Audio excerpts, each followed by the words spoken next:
Jam i vendosur të kryej të gjitha obligimet të mia kushtetuese dhe ligjore dhe të kontribuoj në luftën kundër korrupsionit, krimit të organizuar, terrorizmit dhe çdo fenomeni tjetër që cënon raportet shoqërore juridike. Jam i vetëdijshëm se gjatë punës në të ardhmen do të kemi sfida të ndryshme, të cilat besoj se do t'i përballojmë me sukses, sepse ndjej mbështetjen e kolegëve të mi, partnerëve ndërkombëtar dhe të shoqërisë në përgjithësi.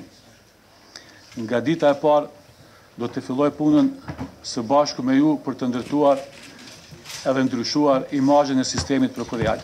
Këto ndryshime nuk do të vinë brenda natës, nuk do të vinë lehtë, siç e keni parë, edhe rruga e arës time në këtë pozitë nuk ka qenë e lehtë. Sfidat që i kemi përballë janë reale dhe janë serioze dhe të shumta.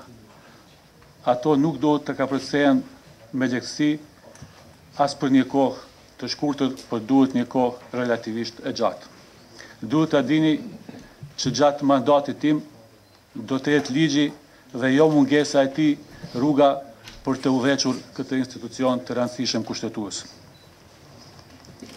Procesi i përgjedhjes dhe emrimi im në këtë detyrë të rëndësishme është zhvilluar një kohë të gjatë dhe gjatë këtij procesi ka pasur shumë diskutime, të cilat kanë përfshirë anëtarët të KPK-s, por edhe institucione tjera që kanë pasur për bazë kushtetuese emrimin dhe dekretimin e kryeprokurorit të shtetit.